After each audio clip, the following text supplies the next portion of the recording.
Bonjour, bienvenue à cet événement virtuel organisé par le Conseil d'économie sociale de l'île de Montréal, le CESIM. Je m'appelle Stéphanie Gagnon. Pour ceux qui se disent, bon, c'est qui elle? En fait, moi, je suis animatrice de l'émission Mise à jour à ma TV. Et chaque semaine, on parle vraiment des enjeux qui touchent les Montréalais. On discute de politique municipale, on va parler économie, immigration, environnement. Et j'ai un peu l'impression qu'aujourd'hui, c'est comme la continuité de mon émission parce qu'il y a des gens en régie qui s'occupent de la mise en onde. Vous ne les voyez pas. Je m'adresse à vous sans vous voir parce qu'habituellement, quand l'événement est en présentiel, on peut voir des visages, regarder les réactions dans la salle. Et là, aujourd'hui, on le fait de façon virtuelle. Mais je vous salue. Je suis heureuse de savoir que vous êtes au rendez-vous. Je salue les partenaires du CESIM également. Et pour la musique que vous avez entendue, en fait, c'est une entreprise d'économie sociale qui a concocté expressément pour l'événement de petits segments musicaux que vous entendrez tout au long du déroulement de l'événement virtuel. Donc, c'est le groupe Quartz. Alors, je salue leur travail parce que sans eux, l'événement n'aurait pas la même touche colorée. En tout cas, merci beaucoup aux gars de Quartz d'avoir fabriqué cette musique pour l'événement. Et on a beaucoup parlé pendant la pandémie de cette difficulté de relancer notre économie québécoise. Quelles sont les solutions? On entend de plus en plus l'importance de l'achat local. On en parlait déjà, vous me direz, c'est vrai, mais là, on dirait que de plus en plus de gens le réalisent. Et aujourd'hui, pour cet événement du CESIM, on veut vraiment parler de stratégie, de façon de faire, comment on peut plus encourager des entreprises d'économie sociale montréalaises, comment ça va se dérouler l'événement. Bon, il y aura tout d'abord des allocutions. Par la suite, ce sera notre table ronde qui devrait durer près d'une trentaine de minutes. Et par la suite, il y aura un moment de réseautage. Habituellement, quand l'événement se tient en présentiel, c'est simple. Vous regardez votre voisin, vous pouvez discuter, faire des contacts. C'est important tout de même d'avoir un moment de réseautage dans l'événement d'aujourd'hui. Ce n'est pas tous qui peuvent y participer. Les gens concernés sont déjà au courant. Donc, tous les participants, les entreprises d'économie sociale qui font partie de l'initiative L'économie sociale, j'achète, pourront participer au réseautage. Et sachez qu'il n'y a pas rien à faire. Vous serez automatiquement redirigé dans une salle virtuelle et ça se passera à la fin de l'événement. Je veux tout de suite laisser la parole à Luc Rabouin qui voulait vraiment vous parler aujourd'hui parce que je pense que pour lui, cet événement-là est très important. Monsieur Rabouin est membre du comité exécutif. Il est aussi responsable du développement économique et commercial et du design à la Ville de Montréal. Monsieur Rabouin, je vous laisse la parole. Merci beaucoup, Stéphanie. Donc, je vais en profiter pour saluer la présidente du CESIM, Edith Cyr, Anil aussi, directrice générale, avec qui c'est toujours un plaisir de collaborer. Donc, j'y vais de ma petite allocution. Bon, c'est un plaisir évidemment d'être ici avec vous. Donc, je viens quand même un petit peu de votre milieu. J'y ai travaillé pendant plusieurs années. Donc, ça me fait plaisir d'être ici. Cette année particulière que l'on vit nous amène un lot de défis. Et d'emblée, je félicite l'organisation. Donc, vous vous adaptez comme tout le monde a fait pour faire nos événements en mode virtuel. Pour la collectivité montréalaise, la contribution des entreprises d'économie sociale est exceptionnelle et son importance est pleinement reconnue par la Ville. À titre d'illustration, la mairesse a mis en place un comité consultatif sur la reprise et la relance économique et Edith, la présidente du CESIM, a été invitée comme un grand acteur du développement économique de Montréal autour de la table pour réfléchir à la relance. Donc, je pense que c'est une reconnaissance qu'on accorde, qu'on reconnaît pleinement l'importance de l'économie sociale dans le développement économique de Montréal. Bon, évidemment, comme j'ai quand même travaillé quelques années dans votre milieu, vous n'avez pas besoin de m'expliquer c'est quoi l'économie sociale. Vous n'avez pas besoin de m'expliquer que c'est important autant du point de vue économique par le nombre d'emplois, le volume d'affaires des entreprises, que du point de vue social, par la réponse aux besoins de la collectivité, par sa contribution à la démocratisation de l'économie. Vous n'avez pas besoin de me préciser que l'économie sociale, ce n'est pas un secteur d'activité, ça se retrouve dans tous les secteurs d'activité, mais que c'est plutôt une manière d'entreprendre collectivement. Donc, ça se retrouve autant dans les technologies, la culture, les services alimentaires, l'habitation, l'environnement, etc. L'économie sociale est partout. Pendant la pandémie, d'ailleurs, il y a plusieurs citoyens et citoyennes qui ont découvert les entreprises d'économie sociale parce qu'elles étaient très présentes sur le terrain, dont plusieurs offraient des services, contribuaient à offrir des services essentiels à la population. Là, je pense notamment à la préparation et la distribution de repas dans les centres de jour pour les personnes itinérantes. C'est un exemple parmi d'autres. Donc, je veux évidemment remercier là, toutes les entreprises qui ont contribué à nous aider et à aider les personnes là, pendant la pandémie. Mais évidemment, pour votre milieu, c'est tout naturel. Donc, ça allait de soi, mais merci de l'avoir fait. Cette crise sanitaire et économique sans précédent nous pousse à relever des défis importants, sans précédent, mais elle nous offre aussi une occasion de repenser le développement économique. La mairesse l'a dit à plusieurs reprises, la mairesse de Montréal, nous voulons laisser personne derrière. Et cette idée forte d'une relance économique verte et inclusive, nous la portons depuis le début et je dirais que cette idée de relance verte et inclusive fait largement consensus en fait. Tout le monde parle de ça partout dans le monde, à tous les paliers de gouvernement. Tout le monde est pour une relance verte et inclusive. Mais à mon avis, c'est dans les actions qu'on va être capable de voir ceux qui vont être vraiment sérieux derrière les intentions, qui est vraiment sérieux dans l'investissement dans une relance qui va être résolument verte et inclusive. À titre de responsable du développement économique, évidemment, je peux vous assurer que l'économie sociale occupera une place importante dans le plan de relance, dans la phase 2 du plan de relance que nous annoncerons dans les prochaines semaines. J'ai bien hâte. J'aurais aimé vous donner un scoop aujourd'hui, mais je ne peux pas le faire. Mais je peux vous dire que l'économie sociale, elle va être dans le plan de relance, puis il va y avoir des investissements importants en économie sociale. Et en plus, bien, comme je l'ai dit tantôt, elle va être présente en soi. Donc, on va faire comme si l'économie sociale était un secteur, mais en plus, elle va être présente dans tous les autres volets du plan parce que l'économie sociale est présente dans tous les secteurs. Donc, on va reconnaître ça dans notre plan parce que ce n'est pas, comme je le disais, un secteur d'activité spécifique. Moi, j'ai la conviction que Montréal, c'est l'une des meilleures villes au monde pour entreprendre collectivement, mais j'aimerais ça qu'on puisse s'assurer qu'on est la meilleure ville au monde. C'est ça notre défi. Et pour cela, bien, il va falloir qu'on aille encore plus loin que ce qu'on fait maintenant, notamment pour explorer comment l'économie sociale pourrait nous aider à faire face aux enjeux qu'on a à Montréal, notamment pour la transition écologique et l'inclusion sociale. C'est des défis urbains que les grandes villes ont, c'est des défis qu'on a à Montréal et comment l'économie sociale pourrait nous aider encore davantage à faire face à ces défis-là. Je pense que c'est un enjeu sur lequel on peut travailler ensemble et je compte évidemment beaucoup sur la collaboration du CESIM pour être capable qu'on approfondisse ça et qu'on identifie ensemble des stratégies pour aller encore plus loin. On a annoncé la première phase de notre plan de relance en juin, dans lequel l'économie sociale était présente, mais aussi depuis le début de la crise. D'ailleurs, juste avant la mise en pause, on annonçait avec Edith, c'était la dernière conférence de presse autorisée. Après, on fermait tout. On annonçait au Livard là, un investissement important dans les projets immobiliers en économie sociale. Donc, on doublait l'enveloppe qui était disponible auparavant.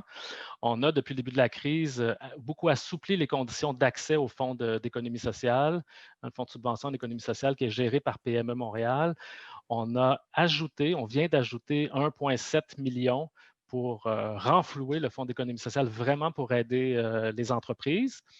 On a financé des ressources en accompagnement, dont un projet qui est piloté par le CESIM d'accompagnement des entreprises, mais aussi d'autres services d'accompagnement, un qui est piloté par le consortium de ressources d'expertise coopérative, Télescope par exemple aussi qui a un volet. Donc, on voulait à la fois rendre de l'argent disponible pour aider les entreprises à passer à travers la crise, mais offrir aussi de l'accompagnement dans la prise de décision et le repositionnement qui était nécessaire. Dans la phase 1 du plan de relance, on a aussi annoncé la révision complète de notre politique d'approvisionnement. Donc là, on est sur le sujet de votre événement, plus précisément, pour favoriser l'achat local, l'achat social, l'achat responsable. Ce n'est pas la première fois que la Ville dit qu'elle va faire ça, mais on est en train de le faire.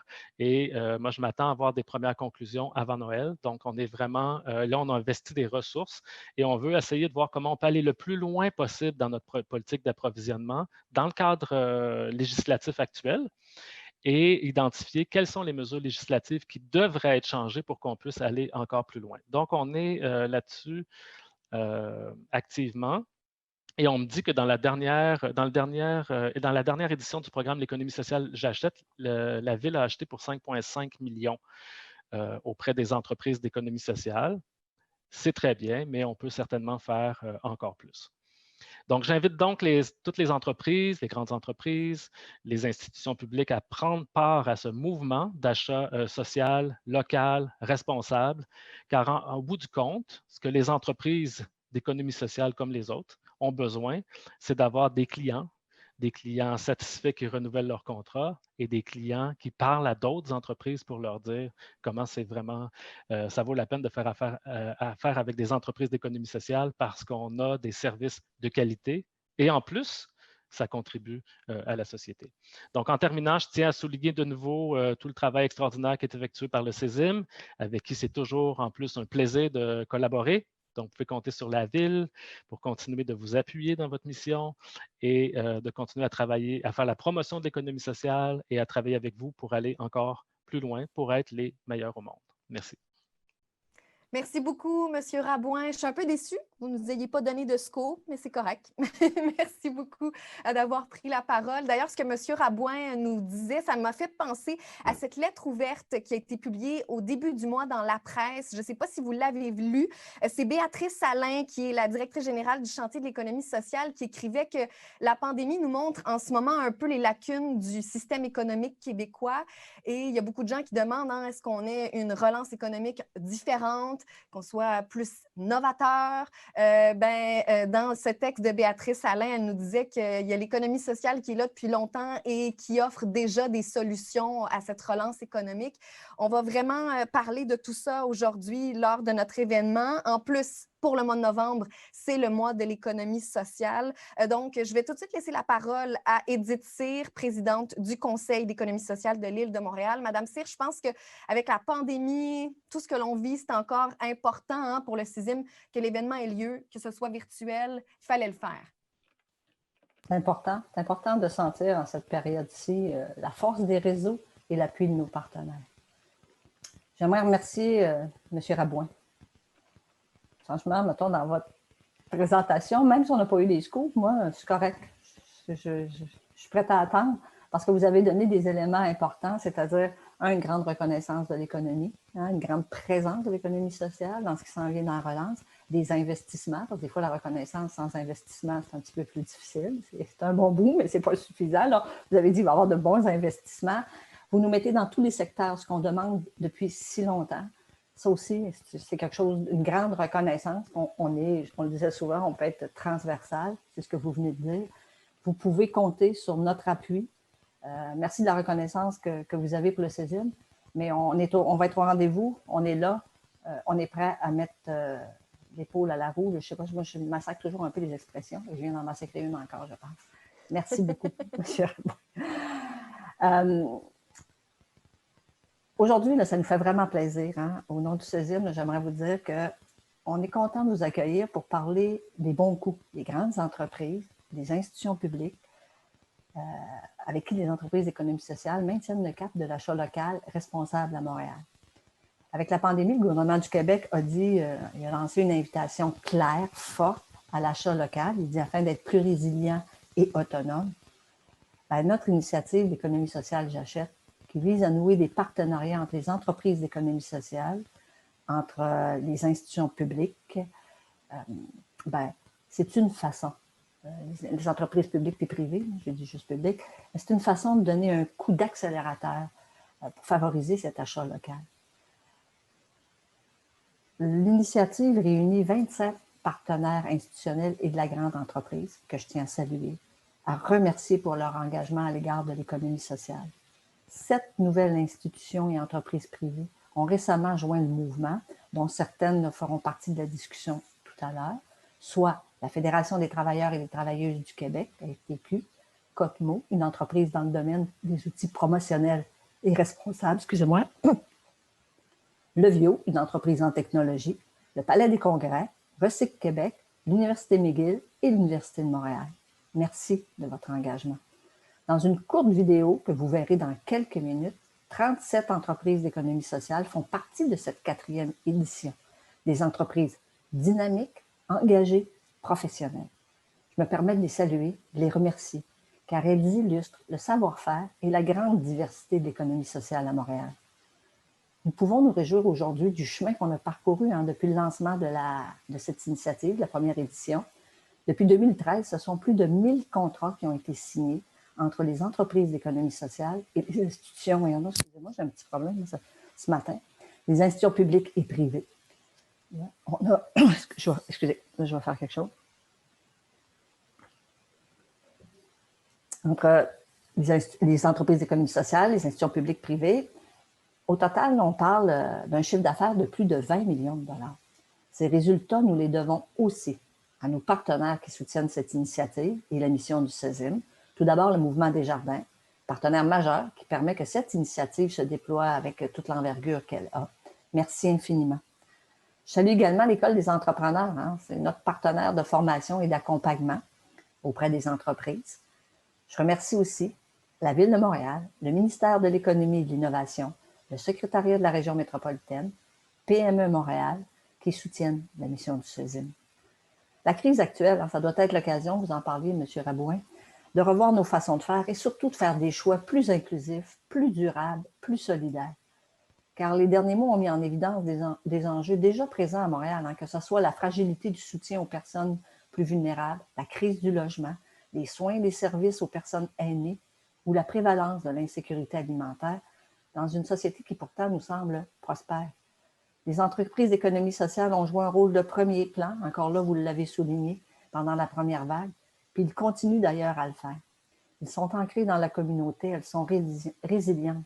Les entreprises d'économie sociale sont la réponse toute désignée pour une relance plus inclusive et durable. En terminant, je souhaite lancer un appel à toutes les grandes organisations. Je joins ma voix à la vôtre, M. Rabouin. Je souhaite lancer un appel à toutes les organisations montréalaises à joindre ce mouvement, à s'engager auprès de l'économie sociale, comme le font nos 27 institutions participantes. C'est un moyen d'avoir accès à un produit, à des services de qualité, à un prix juste, tout en contribuant directement au développement de la collectivité. Dans une période de grands bouleversements économiques, sociaux et environnementaux, c'est surtout une façon de soutenir une consommation responsable, locale et solidaire. Merci. Merci beaucoup, Madame Cyr. Madame Cyr nous parlait justement de ces entreprises qui participent cette année à l'initiative L'économie sociale J'achète. 37 entreprises font partie de la cohorte 2020. On va vous présenter tout de suite un montage. En fait, il y a des séances photos qui ont été réalisées dans les locaux des entreprises sélectionnées. Ce sont presque toutes les entreprises qui ont pu être photographiées, mais à cause de la pandémie, certaines n'ont pas pu être visitées. Donc, vous verrez aussi à la fin du montage quelques noms d'entreprises sans y voir de photos. C'est à cause de la COVID-19. On n'a pas pu terminer le travail, mais chose certaine, ce montage-là va vous montrer toute la diversité des entreprises montréalaises qui font partie de cette cohorte 2020.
Économie sociale Montréal, plus que local.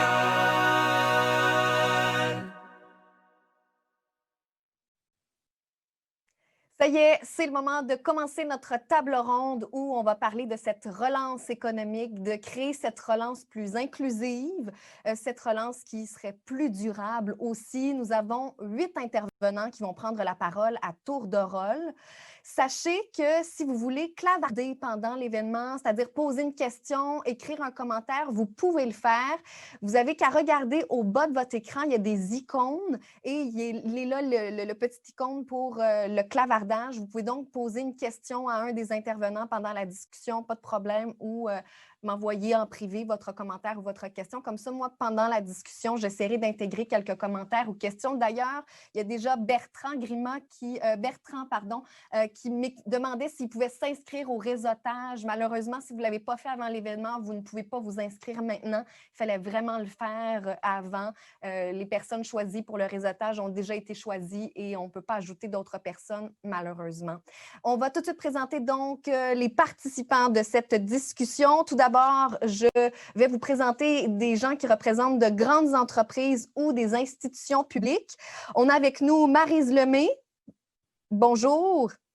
Bonjour. Vous êtes conseillère senior développement durable et engagement communautaire chez Énergir. On a aussi avec nous Stéphanie Leclerc de l'Université McGill. Stéphanie Leclerc, bonjour. Bonjour, ça me fait plaisir d'être là. On est content de vous avoir. Maxime Rivet de Recyc Québec. Bonjour Maxime. Bonjour Stéphanie, bonjour à tout le monde aussi. Il y a des très beaux dessins derrière vous, Maxime. Je ne sais pas si ce sont les vôtres, là, mais... Ce sont ceux de mes enfants. Ah, c'est ça, c'est ça. Et je salue aussi France Douard qui participe à notre discussion d'aujourd'hui. Elle travaille au service d'approvisionnement de la Ville de Montréal. Bonjour, France Douard. Bonjour Stéphanie, bonjour à tous. On va aussi avoir pour discuter avec nous des gens qui représentent des entreprises d'économie sociale.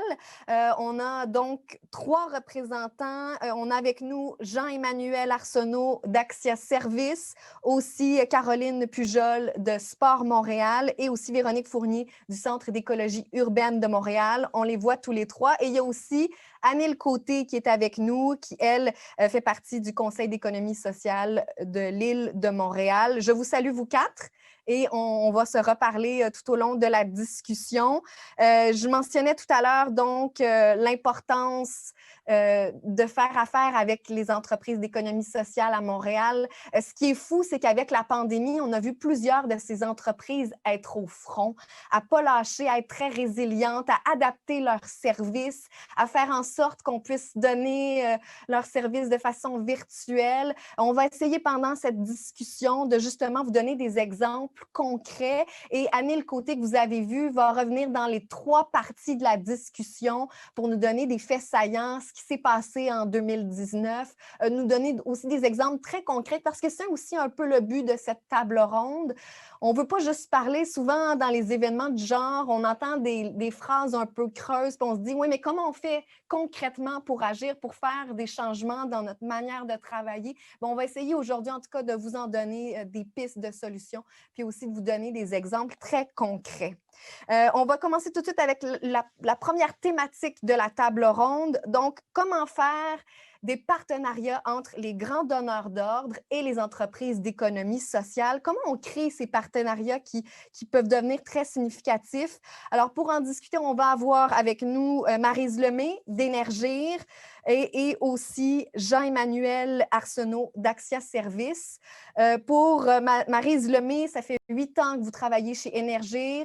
Vous avez été assez impliquée là, dans le service d'approvisionnement pour comprendre le fonctionnement. Vous allez pouvoir nous donner des exemples pourquoi vous avez décidé de faire affaire avec Axia Services, parce que pour cette entreprise d'économie sociale, il y a plusieurs secteurs, là, plusieurs services que vous offrez, Jean-Emmanuel, et vous avez un contrat qui a été signé avec Énergir. Donc, je vous salue, vous deux. Et pour commencer, Jean-Emmanuel, votre entreprise, vous, a été créée en 1975. Vous en êtes le directeur général, mais peut-être nous parler de la mission, parce que vous avez une agence de sécurité, vous êtes spécialisé en gestion immobilière et vous avez des divisions en entretien ménager.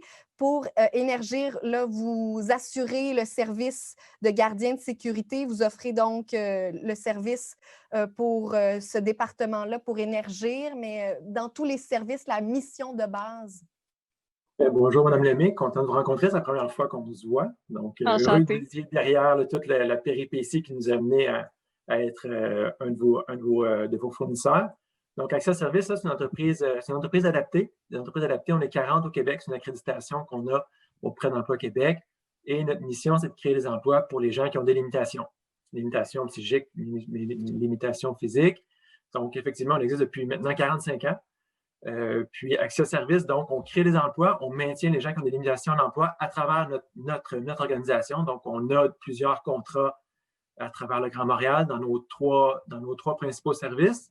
Un qui est l'entretien ménager commercial, un qui est l'agence de sécurité et un autre qui est l'emballage alimentaire et industriel, le co-packing qu'on fait dans 3 usines. On en a une à Laval et 2 dans l'est de l'île de Montréal.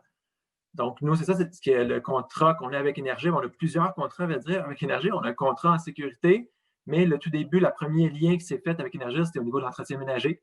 Donc, c'est suite à une mise en contact grâce à José, grâce au CESIM, qui s'est mis en contact avec Mme Leduc, qui est une agente d'approvisionnement chez Énergir. Ça s'est vraiment fait très vite parce qu'il était déjà en appel de proposition. Il ne connaissait pas, donc on s'est présenté vite. On a pu avoir la chance de soumissionner. Souvent, c'est ça la première étape, c'est que les institutions nous donnent la chance de pouvoir se présenter. Et depuis ce temps-là, ça a été que de succès en succès, je dirais. On a eu un premier contrat d'entretien, un deuxième, et le fait de les avoir mis en confiance, ils ont pu nous inviter à soumissionner pour la sécurité de l'ensemble des sites d'Énergir, qui est un très gros contrat, donc de plus de 1,2 million par année. Donc, où on fait la sécurité des sites d'Énergir à Montréal et aussi à travers le Québec. Donc, il a fallu nous-mêmes se réorganiser pour avoir des partenaires. Madame Lemay, peut-être nous expliquer pourquoi Énergir a voulu travailler avec Axia Service. Quels étaient les bénéfices que vous aviez trouvés en travaillant avec cette entreprise d'économie sociale? D'abord, nous, on a l'habitude d'inviter des entreprises d'économie sociale dans nos processus d'appel d'offres lorsque c'est possible.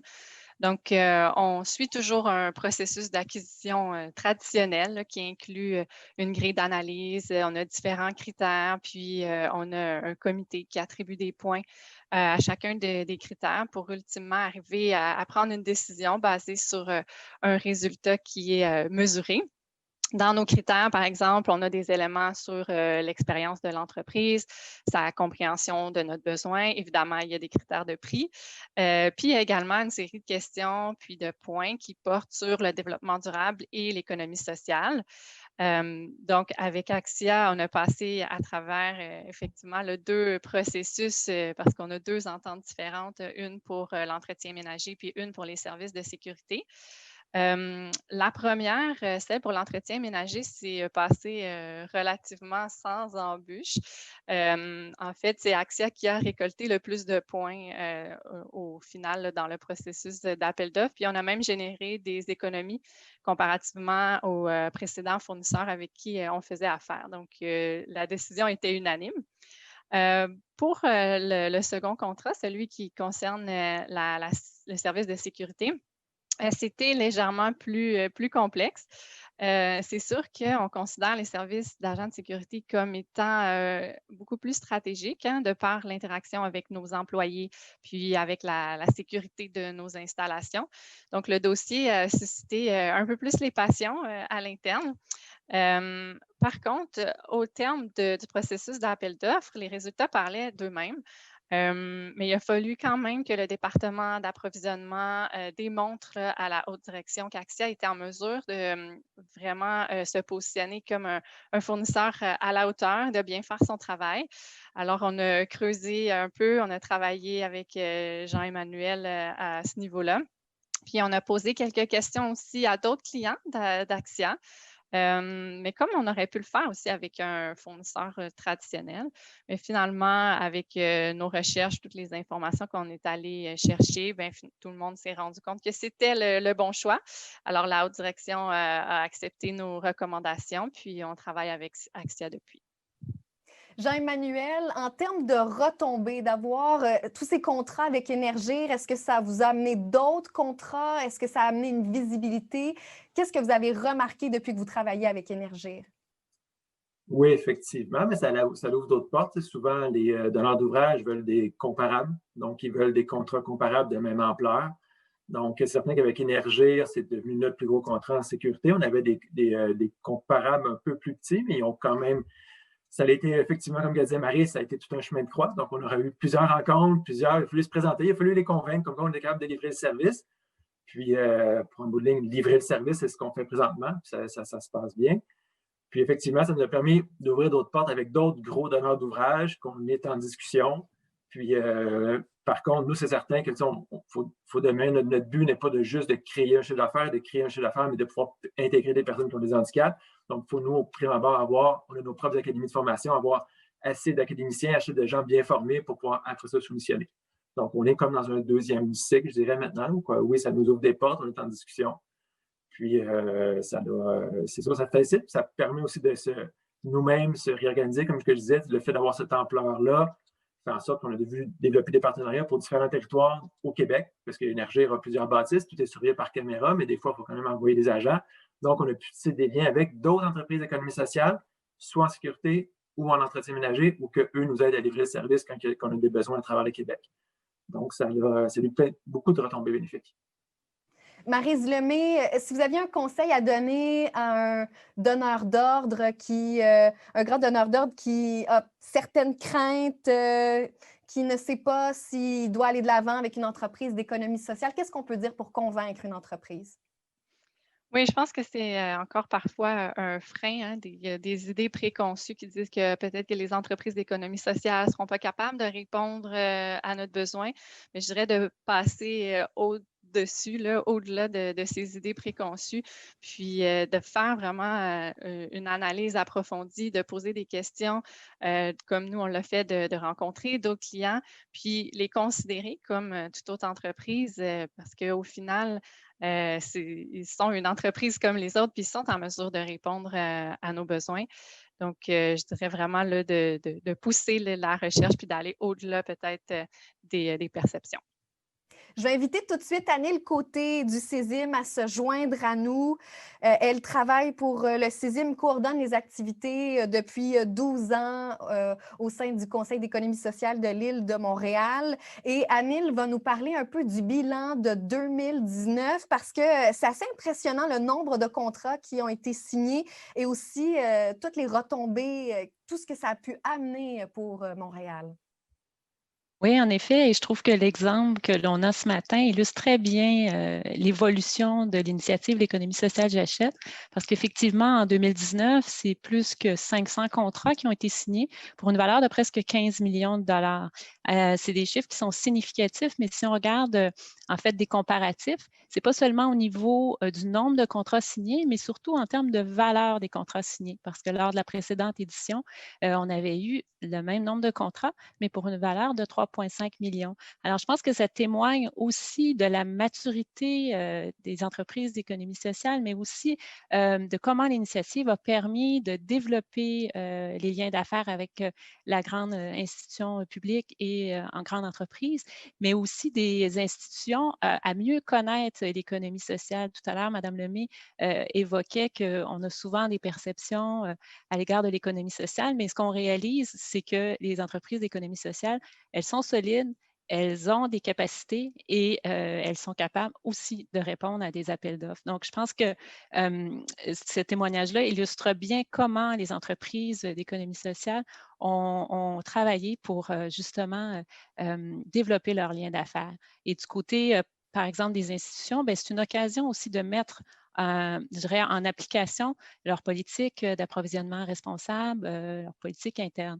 D'ailleurs, lors de la dernière édition, le tiers des entreprises d'économie sociale participantes ont eu, le tiers des entreprises participantes ont eu, pour au moins 125 000 de contrats et plus. Donc, c'est quand même des résultats significatifs.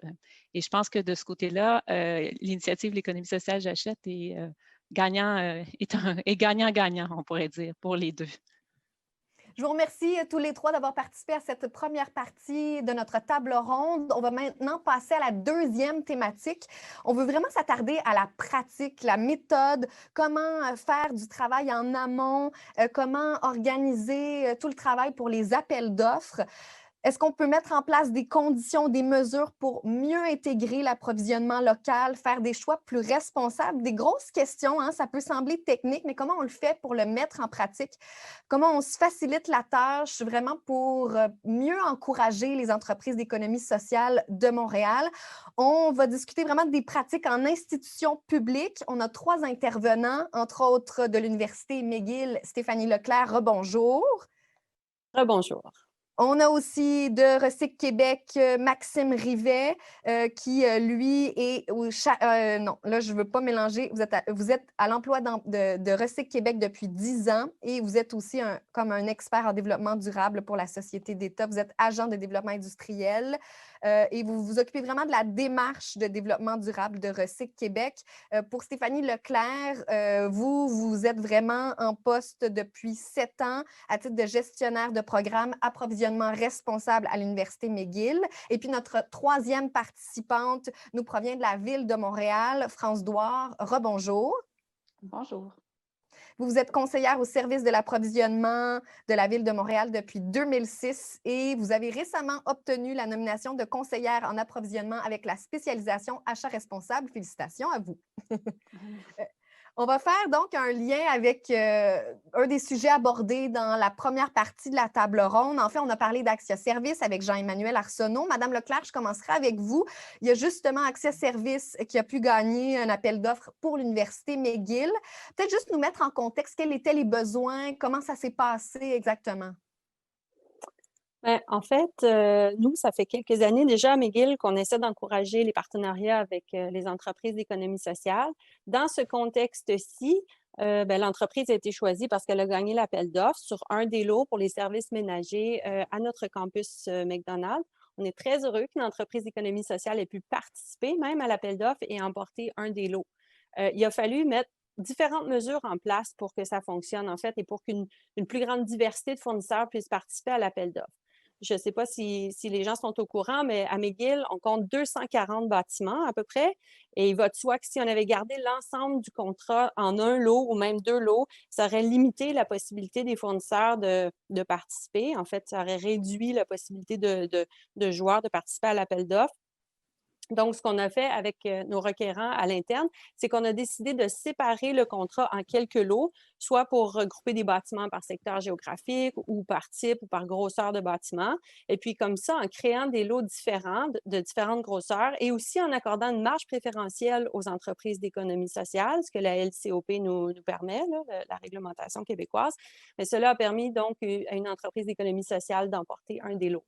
Donc, c'était quand même une démarche, vraiment une volonté à l'interne de travailler avec les gens des immeubles, les gens des approvisionnements, puis se dire, OK, oui, il y a des joueurs d'économie sociale dans ce secteur-là, oui, on peut les encourager, mais il faut leur donner une chance parce que si ça avait été juste un lot pour tous les bâtiments, ça n'aurait pas été possible. Et quels sont, Stéphanie Leclerc, les avantages pour l'Université McGill d'avoir fait affaire justement avec des entreprises d'économie sociale? Est-ce que vous avez vu des bénéfices? Qu'est-ce que ça a changé concrètement? Bien, je pense juste d'un point de vue très macro, là, ça fait partie intégrante pour nous de notre stratégie d'approvisionnement responsable. McGill achète pour plusieurs centaines de millions de dollars en biens et services sur une base annuelle. Puis c'est important pour nous de contribuer à l'économie locale, de générer des impacts sociaux et environnementaux tout le long de nos chaînes d'approvisionnement. Donc, pour nous, on est vraiment engagé à soutenir la diversité des fournisseurs et puis d'encourager des entreprises qui partagent nos valeurs sociales et nos valeurs environnementales. Donc, c'est clair qu'il y a une valeur ajoutée pour nous, là. Chez Recyc Québec, M. Rivet, vous avez créé un répertoire. Peut-être nous expliquer comment ça a été fait, quels étaient les besoins chez Recyc Québec? Oui, bon, mais en fait, nous, ça fait quand même plusieurs années là, qu'on s'intéresse là, à l'approvisionnement responsable, notamment comme levier au niveau de la gestion des matières résiduelles, mais aussi par rapport à notre propre pratique, à nos propres pratiques à l'interne. Donc, et là, ça fait à peu près 1 an là, qu'on a focusé un peu plus nos efforts sur l'achat auprès des entreprises d'économie sociale. Et une des premières actions que nous avons fait, c'est de mettre à jour et améliorer un répertoire de fournisseurs qu'on avait. Donc, il faut dire aussi que dans la dernière année, on a formalisé nos engagements en matière d'approvisionnement responsable en adoptant des critères d'approvisionnement responsable spécifiquement pour nos contrats de gré à gré. Donc, on visait principalement les produits là, et les services courants. Donc, c'est ça. Donc, comme je disais, une des premières actions qu'on a fait, c'est de mettre à jour notre répertoire de fournisseurs.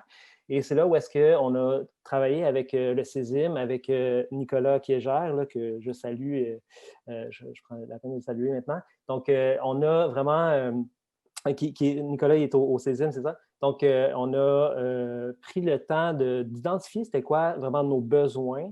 Et donc, nous, on a regardé, bon, on a besoin de services traiteurs, des établissements d'hébergement, des services courriers, services café, services de nettoyage spécifiques. Et dans le fond, c'est ça, Nicolas et le CESIM nous ont vraiment aidés à aller chercher des entreprises d'économie sociale sur le territoire de la Ville de Montréal qui étaient aptes à nous fournir ces services-là. Donc, on a pu générer cette nouvelle liste-là et l'ajouter à notre répertoire plus général de fournisseurs éco-responsables. Donc, notre répertoire, c'est un outil qui est clé en main, qui permet à toutes les personnes qui procèdent à des achats là, dans notre organisation d'identifier rapidement des fournisseurs pour toutes sortes de services. Et les entreprises d'économie sociale sont bien identifiées dans ce répertoire-là. Quels conseils vous pourriez donner pour sensibiliser un peu plus ou quelles recommandations faire pour qu'on ait plus ce réflexe-là d'aller vers des entreprises d'économie sociale, peut-être en vous inspirant du parcours de Recyc Québec ou ce que vous avez vu ailleurs? Comment on peut faire ce travail-là? Bon, évidemment, je dirais qu'il faut que ça soit adapté à la réalité de l'organisation. Je dirais, nous, dans notre cas, on a plusieurs personnes, on est une petite organisation et on a plusieurs personnes qui procèdent à des achats. Donc, il n'y a pas une personne qui est attitrée à cette tâche-là. Donc, à ce moment-là, c'est important pour nous, ou en tout cas, la solution, ce qui a bien fonctionné, c'est de faire la sensibilisation et d'envoyer des communications ou de faire de la communication là, à différentes échelles dans l'organisation et par différents moyens pour rejoindre l'ensemble des personnes, comme je disais, là, qui octroient des contrats et qui font des achats. Donc, nous, on a utilisé là, plusieurs moyens. Tout d'abord, on est allé susciter l'adhésion spécifiquement là, à toute notre démarche par rapport à l'économie sociale auprès de la direction. On en a informé notre conseil d'administration aussi. Ensuite de ça, on a fait des rencontres là, au niveau des équipes pour expliquer cette démarche-là. On a envoyé des communications comme des infolettes. Là, dans le fond, l'outil que nous, on utilise là, au niveau du développement durable pour communiquer toutes les avancées, les projets qu'on fait.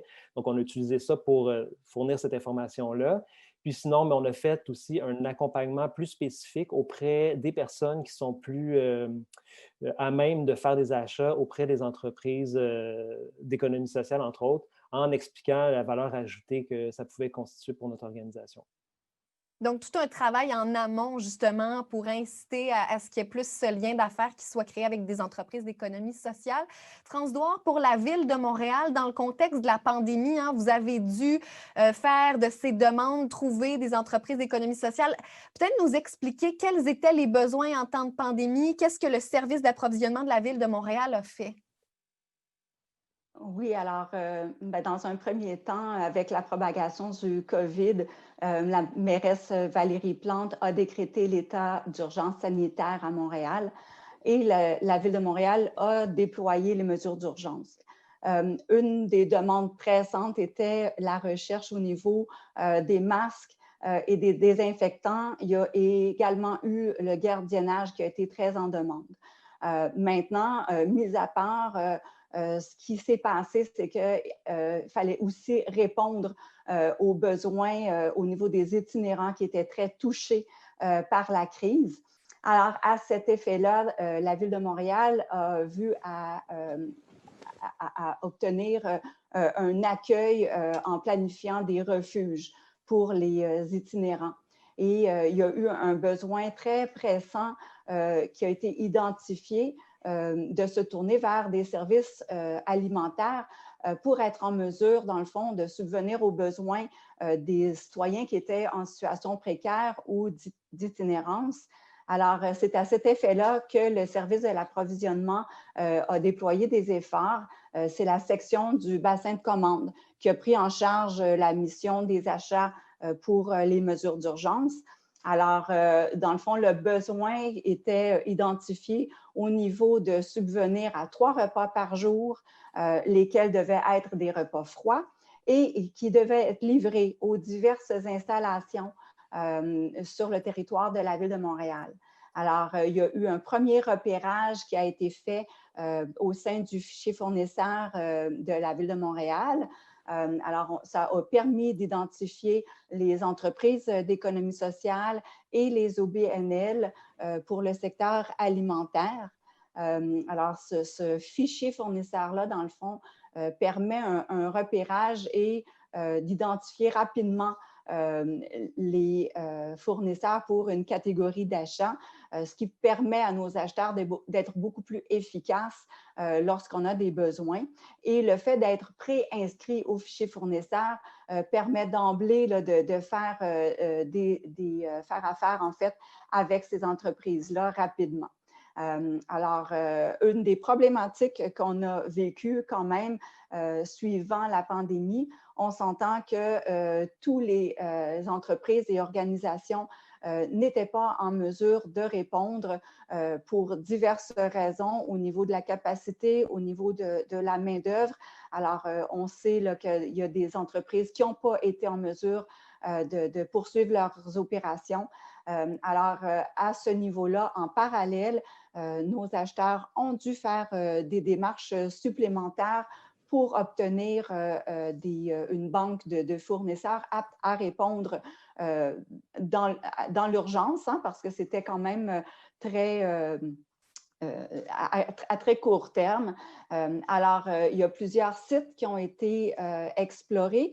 On pense au site du CEIQ, qui est le collectif d'entreprises d'insertion du Québec, le Conseil québécois des entreprises adaptées, également le site du CESIM, qui a bien nourri aussi la recherche au niveau des fournisseurs.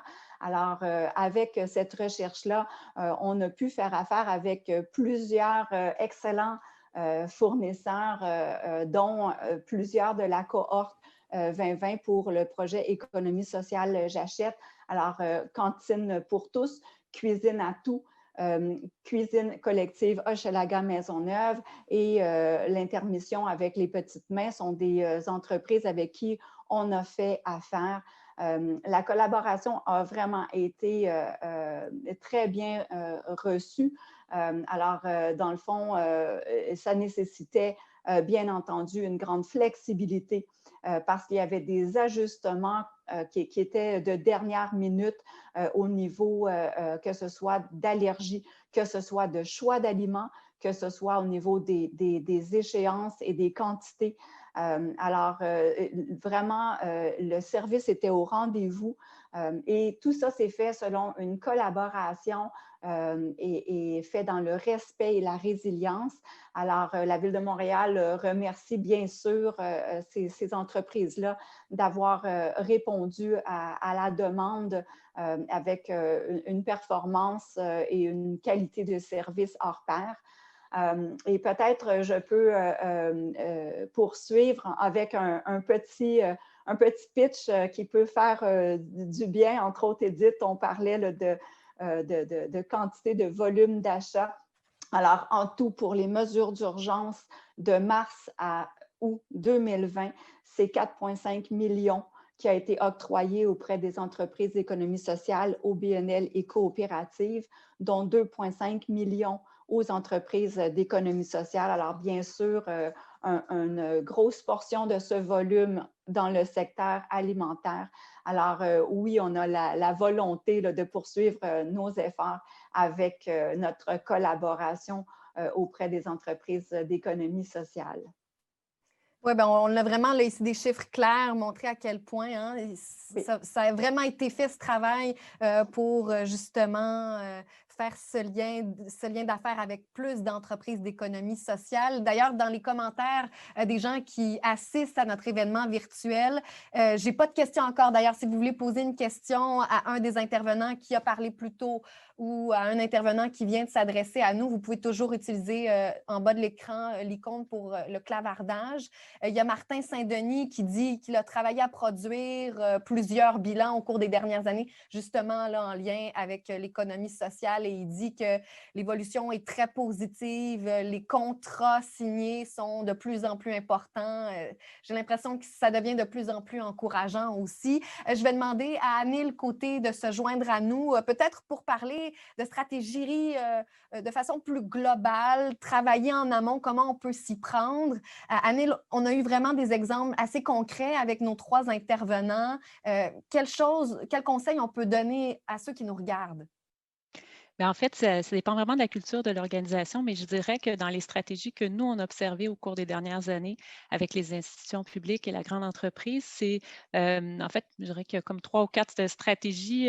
La première, c'est souvent de cibler un contrat potentiellement gagnant qui va permettre d'ouvrir la porte pour en signer d'autres et donc d'avoir un exemple, un fleuron qui va notamment mobiliser les équipes. Je pense notamment à la Société de transport de Montréal, la STM, qui a un partenariat depuis plusieurs années avec Incertec qui récupère le matériel informatique, qui le fait pour la STM depuis plusieurs années. Ça a été un premier contrat, mais une première collaboration très significative pour la STM et qui a ouvert la porte à d'autres collaborations. En 2019, d'ailleurs, on avait fait une activité avec les employés de la STM qui achètent des services traiteurs, donc avec nos entreprises d'économie sociale de l'initiative, donc avoir un midi lunch découverte des entreprises d'économie sociale. Et c'était une façon de permettre aux employés de connaître ce qu'est l'économie sociale. Et après, évidemment, d'y avoir recours. Alors, ça a été une activité, je dirais, très efficace parce qu'évidemment, la nourriture et la bouffe est toujours quelque chose de rassembleur. Donc, ça, c'est une des stratégies aussi et c'est ce que l'on fait également dans notre soutien avec les institutions publiques, la grande entreprise, de dire bien, comment on peut mobiliser vos employés à cet égard-là. Il y a évidemment des stratégies où on cible plusieurs secteurs. On l'a vu notamment avec Recycle Québec. Et à ce moment-là, il y a effectivement des achats qui se font dans différents secteurs. On peut penser par exemple à la SAQ, la Société des alcools du Québec, qui a notamment travaillé avec l'entreprise Petite Main pour la confection des tabliers de ses employés de la SAQ. Donc, ça, c'est une autre stratégie. Évidemment, il y a la stratégie évoquée par l'Université McGill qui consiste évidemment à voir comment on peut des fois faire des plus petits lots et ainsi permettre à d'autres fournisseurs de pouvoir soumissionner. Et évidemment, dans les stratégies, c'est aussi comment on accroît nos achats auprès de l'économie sociale. Et on a tenu une activité aussi avec l'administration portuaire de Montréal, un midi lunch avec des entreprises d'économie sociale qu'elles avaient choisies et qui a permis à leurs employés de découvrir l'économie sociale. Donc, il y a plusieurs stratégies très variées à cet égard-là. Puis, je pense que c'est vraiment d'adapter ces stratégies en fonction de notre organisation et des pas qu'on veut faire, je dirais, au fil des ans. On a justement une question là, qui vient tout juste d'être envoyée de la part de quelqu'un qui assiste à l'événement. On dit concrètement, quel type de critères de sélection insérez-vous dans vos appels d'offres pour favoriser les entreprises d'économie sociale? Peut-être un de vous 3, le temps file, donc une réponse et puis ensuite on pourra passer à la 3e partie de la table ronde. Je ne sais pas si Stéphanie Leclerc, Maxime Rivet ou France Douard, vous voulez y répondre à cette question? Pas de réponse? Oui. Vous ne voulez pas Stéphanie, vous mouiller? oui. Stéphanie Leclerc, allez-y. Oui, ben en fait, si pour des entreprises ou des sociétés qui sont sous la loi sur les contrôles des organismes publics, c'est possible d'utiliser la marge préférentielle et de cibler explicitement que l'entreprise fournisse une preuve que c'est une entreprise d'économie sociale. Donc, on peut faire ça. Ça, c'est si on le fait directement. Et nous, on se rend compte aussi qu'on pourrait faire ça indirectement. On peut aussi demander, puis mettre comme critère, puis accorder des points à des fournisseurs, disons pour des grands projets, donner des points à des fournisseurs qui démontrent qu'ils ont des engagements ou qui ont de leurs fournisseurs qui sont aussi des entreprises d'économie sociale. Donc, on peut faire ça. Notre engagement peut être direct, mais peut aussi être indirect. On peut aussi comme avoir un effet de levier pour soutenir, faire en sorte que d'autres grands donneurs d'ordre puis d'autres fournisseurs travaillent aussi avec des entreprises d'économie sociale. Donc, il y a différentes approches. Merci beaucoup, Stéphanie Leclerc, d'avoir répondu à la question. Je vous remercie tous les quatre. Et on va maintenant continuer de parler de la pandémie. On va vraiment avoir deux entreprises d'économie sociale qui vont nous expliquer comment elles ont dû s'adapter, comment elles ont dû changer leurs services, leur offre, comment elles ont dû se tourner vers le virtuel, aussi comment on peut faire pour assurer cette relance, qu'elle soit plus inclusive, plus durable. On va discuter de ce sujet avec, entre autres, Caroline Pujol de Sport Montréal. Madame Pujol, bonjour. Bonjour. Et on a aussi avec nous Véronique Fournier du Centre d'écologie urbaine de Montréal. Bonjour Véronique. Bonjour. Juste pour mettre nos spectateurs en contexte, Madame Pujol, vous œuvrez en gestion d'organisation depuis près d'une quinzaine d'années.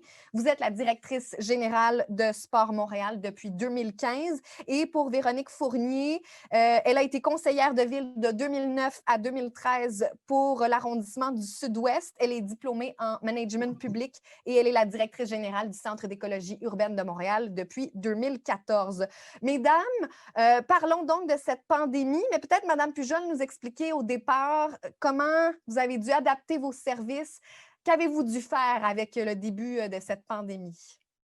C'est sûr que nous, on œuvre dans le sport et le loisir, donc c'est un secteur qui a été durement touché pendant la pandémie, donc activités sportives en salle, en piscine, à l'extérieur, des camps de jour, des centres de conditionnement physique. Donc, on rejoint, je vous dirais, 10 000 clients environ par année sur l'ensemble de l'île de Montréal. Donc, c'est sûr que l'arrêt a été brutal pour nos activités. Ce qui a été fait par l'équipe, nous, on a fait le choix d'essayer de garder un maximum d'employés tant qu'on pouvait, en fait, pour créer de la valeur et mobiliser les équipes. Puis, on a fait ce qu'on appelle un pivot commercial, c'est-à-dire qu'on est allé chercher des cours en virtuel, donc pas préenregistrés. Donc, on a vraiment équipé l'ensemble de nos entraîneurs avec des équipements multimédia. On est allé chercher une expertise à l'extérieur. Et donc, on offre des cours, en fait, pour les enfants et pour les adultes avec interaction directe avec les clients. Et on a eu beaucoup de succès. Je vous dirais, ça se poursuit encore. On a eu entre 300 et 400% de croissance depuis le mois de mai. Et on a pu maintenir une dizaine d'emplois au niveau de nos entraîneurs, en plus d'une vingtaine d'emplois au niveau administratif. Donc, c'était pour nous vraiment un succès. Puis, on travaille aussi avec des entreprises, des organisations qui veulent utiliser ce moyen-là pour mobiliser leurs équipes et rester actifs comme employés. On travaille avec le Fonds de solidarité de la FTQ, par exemple, puis d'autres organisations à venir pour faire bouger les employés. Vous faites aussi partie, Mme Pujol, de la cohorte 2020 de l'initiative L'économie sociale J'achète. Jusqu'à maintenant, est-ce que vous avez vu vraiment un changement? Est-ce que ça vous a permis de signer de nouveaux contrats? Qu'est-ce que vous avez constaté? La première chose, c'est qu'on reçoit beaucoup de formations. Donc, on a vu des formations sur les pivots commerciaux juste avant la pandémie. Donc, je trouve que ça nous a beaucoup servi pour pouvoir faire ce changement-là. Puis, ça permet aussi de faire des maillages entre les institutions, les entreprises. Nous, on gère aussi des installations sportives et on répond à des appels d'offres. Puis, souvent, dans la gestion d'installations sportives, on demande de l'entretien ménager. Donc, on commence des collaborations comme avec Axia ou d'autres entreprises pour avoir vraiment une offre complète quand on soumissionne, puis particulièrement nous avec la Ville de Montréal. Véronique Fournier, le Centre d'écologie urbaine de Montréal a aussi bénéficié de formations. Peut-être nous expliquer ce que ça a amené vraiment concrètement au sein du Centre d'écologie urbaine de Montréal. Oui, parce que nous, notre mission, on touche aux démarches collectives, donc contacts sociaux et dans l'espace public, et on a demandé qu'il n'y ait plus de distanciation. Donc, on s'est dit comment, finalement, on peut continuer à agir dans notre mission.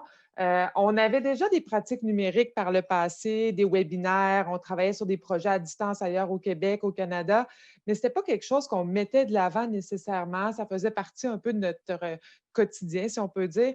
Et là, avec la situation, bien, on a vraiment accéléré un virage numérique important. On a transposé nos pratiques de participation citoyenne, de participation collective. On avait déjà aussi par le passé un fournisseur mutualité en économie sociale. Pour nous, c'était important que nos partenaires de réalisation soient aussi en économie sociale. Donc, avec eux aussi, on a développé une offre numérique pour les différents arrondissements, les différentes municipalités. Et on a également travaillé de concert avec PME Montréal et le Fonds d'économie sociale. M. Rabouin le mentionnait d'entrée de jeu. Les critères ont été assouplis. Il y a eu un service, je dirais, extrêmement rapide et agile pour aider les entreprises à finalement revoir leur modèle d'affaires, ce qui nous a permis, nous, au centre, de vraiment faire un virage numérique complet, les pratiques collaboratives également. Et on a réussi, à l'image de Sport Montréal aussi, à maintenir nos employés. Et pour nous, c'est important parce que c'est la force créatrice finalement de nos projets. On fait des bons projets parce qu'on a les capacités de les faire. Alors pour moi, comme directrice, c'est important, oui, pour l'organisation, mais également pour les individus, parce qu'on travaille aussi avec des individus qui nous permettent d'agir, à avoir notre impact, qu'on puisse être ensemble dans ce bateau-là et repenser nos services. Donc, et également, ce qui a été bien avec les partenaires publics, c'est qu'ils nous ont aussi donné leur confiance. C'est-à-dire, bien, on va peut-être mettre en suspens quelque temps nos projets, le temps de les repenser, mais quand on va repartir et on va être capable de les mener à terme. Donc, il y a eu cette confiance-là qui a permis aussi, finalement, de faire une passerelle vers l'automne. Et actuellement, bien, on a une équipe pleine et on a de nombreux mandats, dont celui qui a été lancé cette semaine sur le premier budget participatif de la Ville de Montréal, axé sur la transition écologique et sociale. Donc, c'est un exemple concret de comment l'économie sociale peut amener finalement des démarches collectives de transition écologique, et également des démarches dans l'espace public où on invite les citoyens et les organisations à contribuer à la relance verte et solidaire de Montréal. Véronique Fournier, depuis le début là, de l'événement, hein, on l'entend à quel point les entreprises d'économie sociale peuvent donner justement cette plus-value, rendre notre relance plus durable. Je me dis, oui, là, on a tous des gens qui sont convaincus, mais il reste qu'il y a encore des gens qui n'y croient pas à l'économie sociale, des gens qui se disent, ben, c'est quoi l'intérêt? Comment on fait pour justement laisser à l'économie sociale cette place-là qu'elle doit prendre dans l'économie québécoise? Il faut mettre de l'avant l'impact des entreprises d'économie sociale. On ne fait pas que produire des activités ou des services. Il y a des retombées. Si on pense à la question de la relance verte, dans nos missions, ça en fait partie. Donc, travailler avec l'économie sociale, c'est aussi appuyer un plaidoyer, c'est appuyer du développement de connaissances, c'est appuyer de l'action citoyenne, c'est appuyer aussi des emplois de qualité, des emplois significatifs. Je pense qu'on se pose tous la question, hein, comme autant employeur que direction, c'est quoi le sens qu'on donne à notre engagement en ce moment dans un contexte de crise comme celui-ci? Les entreprises d'économie sociale, je pense qu'on est des employeurs intéressants qui donnent un sens aussi aux actions qu'on pose, puis on est des fournisseurs, des partenaires qui ont de l'impact. Donc, pour moi, c'est une recette gagnante pour contribuer à la relance. Je vais inviter Anil Côté à se joindre à nous pour justement peut-être nous donner quelques exemples réalisés par des entreprises d'économie sociale de Montréal, nous montrer quel était le modèle d'affaires, comment ça a fonctionné, Anil. Bien, effectivement, je pense qu'on voit toute l'agilité qui a été déployée par les entreprises d'économie sociale dans le contexte de la pandémie. Elles ont été vraiment aux premières lignes. Je pense qu'on a cité tout à l'heure comment elles ont été présentes, notamment au niveau des services alimentaires. À cet égard-là, il y a eu effectivement la cuisine collective Hochelaga Maisonneuve et plusieurs traiteurs, dont Cuisine à tout également, qui ont fourni des repas pour des populations plus vulnérables. On pense aussi à toute la recherche au niveau des des couvre-visages. On a eu beaucoup de demandes à cet égard-là et plusieurs entreprises ont répondu présentes, notamment auprès d'une de nos institutions publiques participantes, Aéroport de Montréal, qui a donc travaillé avec Petite Main et aussi la Coupe de couturière Pop pour fournir des couvre-visages à ses employés. Et il a même été jusqu'à envoyer une lettre à chacun des employés en leur indiquant d'où venaient ces couvre-visages, donc quels étaient en fait le produit d'entreprises d'économie sociale. Donc, une belle initiative à saluer.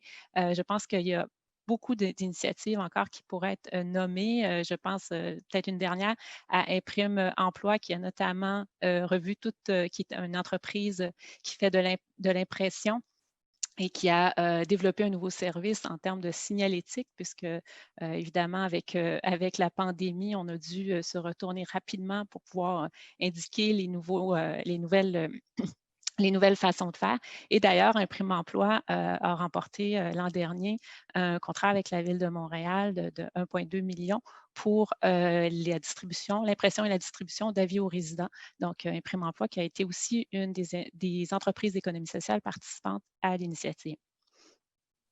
Ça va être maintenant le mot de la fin. En fait, l'idée qu'on a eue, c'est de redonner la parole à tous ceux qui ont participé à la table ronde. Puisqu'on approche là, de la fin de l'année, hein, on fait des bilans, on peut faire des souhaits pour l'année 2021. Et avec ce qu'on vit en ce moment, on se dit, bon, ben, on va justement essayer de donner un conseil pour bien lancer l'année 2021. Ça peut être donc un souhait, ce qu'on souhaite qu'il soit mis de l'avant pour justement avoir cette relance qui soit plus inclusive, plus durable. Alors, on va commencer tout de suite avec Maryse Lemay d'Émergir.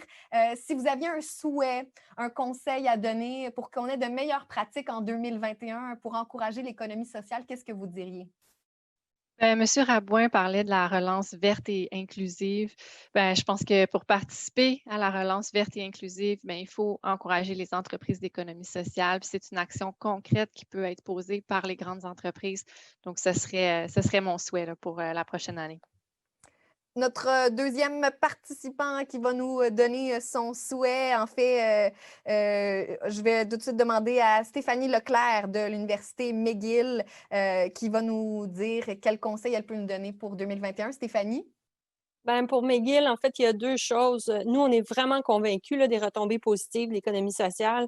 Puis on espère pouvoir multiplier nos partenariats, donc avec les entreprises d'économie sociale, mais on a deux défis. On voudrait que nos grands fournisseurs fassent de même. Et en même temps, à l'interne, on a formé notre équipe des approvisionnements, mais on a quand même 5000 personnes à McGill dans nos facultés, dans nos départements qui achètent des biens et des services. Alors, on a un travail, nous, à l'interne, à faire en sorte que toutes ces 5000 personnes-là pensent à l'économie sociale aussi. Notre prochain qui va nous dire son souhait ou son conseil, peu importe, Maxime Rivet de chez Recyc Québec. Si vous aviez un souhait à faire pour 2021 ou un conseil à donner? Oui, en fait, on le vu aujourd'hui, là, les entreprises d'économie sociale sont vraiment des vecteurs d'innovation.